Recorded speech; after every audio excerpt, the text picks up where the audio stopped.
Hey guys, this is Lauren. So remember how I said that I was saving up for a new camera? Well, my family got a camera for Christmas, so I no longer have to do that.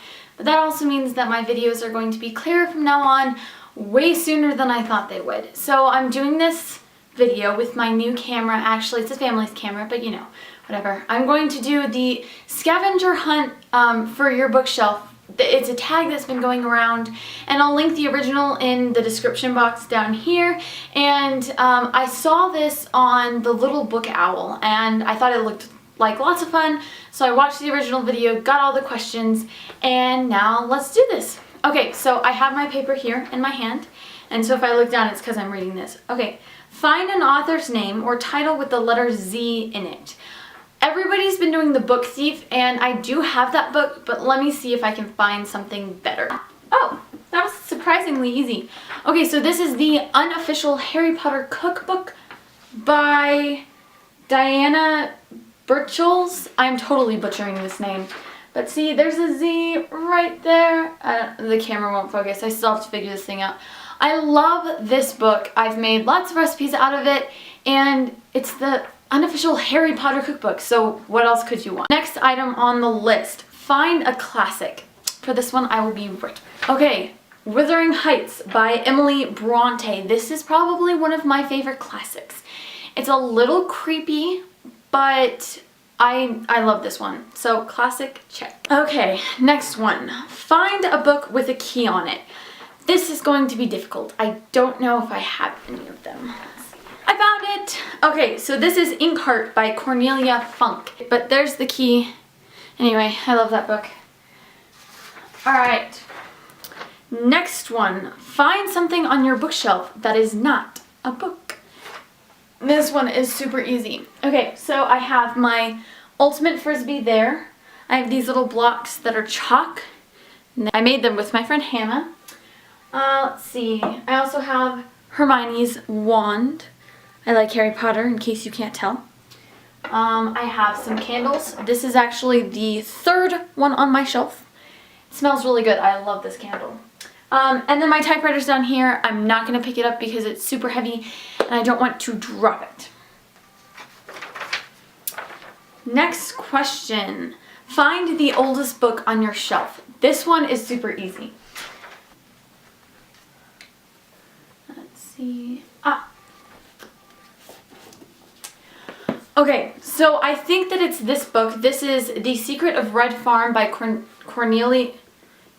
Keene, sorry, and this is a Nancy Drew mystery. This is a first edition. I got it at a thrift store for like $3. I don't think they realized it was a first edition. And it is from, I believe it's 1931-ish. 1931. I know my books well. I also found this, and it's called How to Entertain Your Guest by Anonymous, apparently. It says a 1911 collection of indoor games, but I don't know if that's when it was published. Okay, so it was originally published in 1911, and this new edition, but this is a new edition apparently. So the content is from 1911, the actual book is not. So I think Nancy Drew wins. Next one. Find a book with a girl on the cover. This is super easy, but which one to pick? Okay, so I chose Waterfall by Lisa T. Berggren. I love this book. I normally am not into romance, but this book is so sweet. I love it so much. And it's a time traveling book. So yeah, this one's the one I picked. See, just a girl. Just kind of dramatic looking. But then again, lots of girls are on covers of books.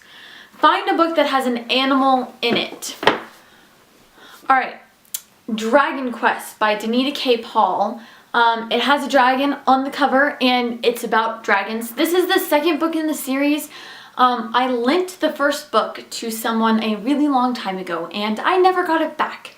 So if you ever ask to borrow a book from me and I say no, there's a reason. First time I ever did it, I didn't get my book back. Alright, find a book that has a male protagonist in it. Again, super easy. The Lightning Thief by Rick Riordan. Obviously, Percy Jackson is the protagonist, and he is a male. We also have Harry Potter and the Sorcerer's Stone. Harry is a guy. Okay, next one. Find a book that only has words on it. I don't think I have any of those, but let me see. I don't think I have any books with no pictures on them. All of them have pictures. Oh, hey, I know, it's staring me right in the face. Harry Potter and the Deathly Hallows by J.K. Rowling. It has no pictures on it because I have lost the dust jacket. So, does this count? I hope so. Find a book with illustrations in it. I don't normally read books with illustrations in them, but let me see. Okay, so I'm going to cheat a little bit. It is a book, but it is not YA or fiction for that matter. It is The Story of Philosophy by Brian Magee. This was a very good book. I love philosophy. Yeah, let's not get into that though. See, there's illustrations on just about every single stinking page. Alright, find a book with gold lettering. There's lots of those. Oh, I know. The Ranger's Apprentice, Book 7. What is this one? Urik's Ransom, and I probably just butchered his name, but you know, whatever. This is by John Flanagan, one of my favorite series. He also wrote the Brother Band Chronicles. But anyway, gold lettering. Found it. Alright. Find a diary, true or fictional. Let's not bring out the true diary, but I do have the Royal Diaries, Elizabeth I by, the author's name isn't on the top of this. Let's see, it's by Catherine Laskey. This is a diary from Queen Elizabeth I. Or Princess Elizabeth. Queen Elizabeth, Princess Elizabeth. It was both eventually. Okay, find a book written by someone with a common name like Smith. The Mysterious Benedict Society by Trenton Lee Stewart. Find a book that has a close-up of something. Nope, that's definitely not a close-up. Alright, this is The Cadet of Tildor by Alex Liddell. I love this book. It's kind of a close-up of a hand and a sword. I'm gonna call it good for that one. Okay. Find a book on your shelf that takes place in the earliest time period. I actually believe I've already showed you the book. If I'm not very much mistaken, most of this book takes place in 14th century Italy. Haha, I'm pretty sure that this is my oldest book that takes place in the oldest time period. Although I will make a point that there are some literary settings that are completely fictional and don't give an exact time period. So this may not be the oldest book, but this is the oldest time period that's actually stated. Okay. Find a hardcover book without a jacket. This one's easy.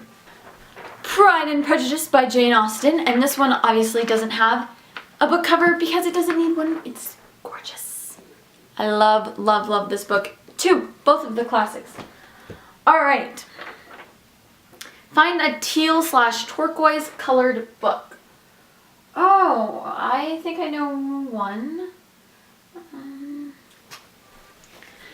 Pathfinder by Orson Scott Card. There's lots of different blues and teals and turquoises in there. I didn't really like this book, but you know, you may. So it's called Pathfinder.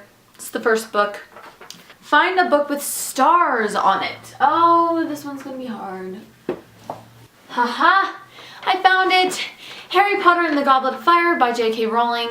I'm going to the same books again because I know that no other book has stars on it. But there's little teeny stars there. And this is the Goblet of Fire.